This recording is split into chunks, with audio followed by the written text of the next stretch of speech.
Moikka moi, it's Riikka Kovasin here with another video. This time I'm making some Halloween-ish cards. Although with a different sentiment, you can make these for wizard-themed parties as well. Let's get started. For the background, I'm using watercolors, but I was inspired by the color scheme of the Tim Holtz Idea-ology Halloween ephemera because there was this combo of this pumpkin orange and kind of a gloomy purple. And that was a combination I wouldn't normally use, but I really liked the effect, so I went with that for these cards. I'm first adding just some random blotches of color here and there, and then add some splashes and also make the colors more vibrant by layering them. I then let the backgrounds air dry because I think that's the way to go with watercolors. I think it looks better if you let them air dry rather than using a heat tool. When the backgrounds are then dry, I add a stenciled layer on top.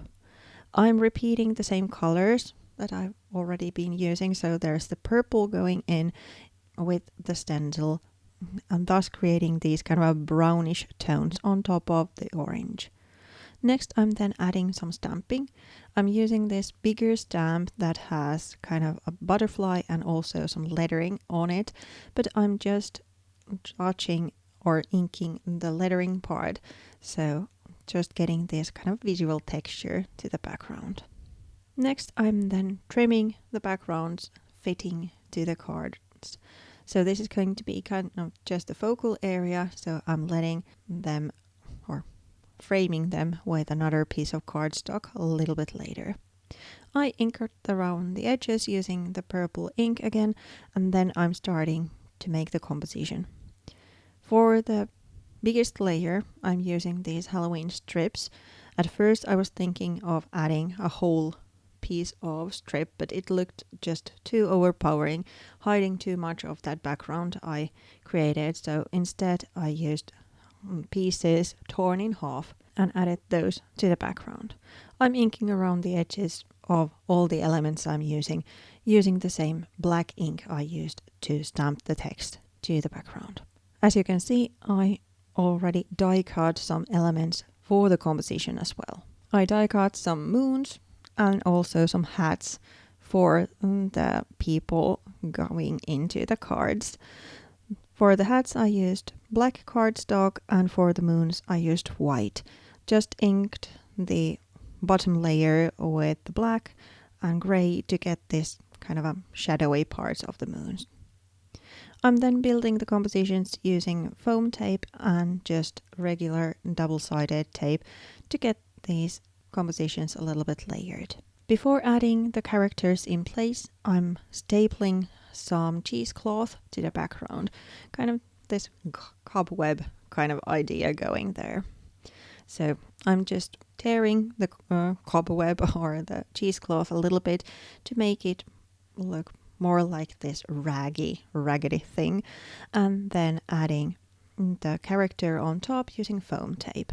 I also add some labels to the background. These are also die cut, but this time I inked the die with archival ink to get that little bit of color to them.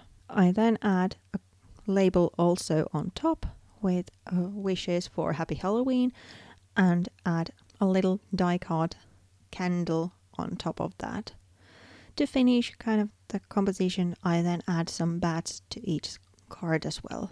So there's the sentiment, the candles and bats going in at this stage.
Now that I have the compositions done, I'm then mounting each kind of focal area to a piece of black cardstock, framing it that way and then mounting them to the card bases.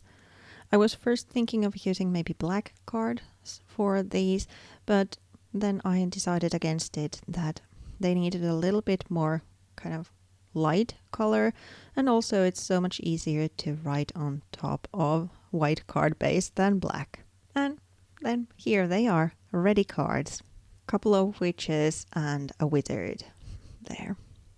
I hope you liked the video, and I'll be seeing you within a week with another video. Thanks again. Bye for now.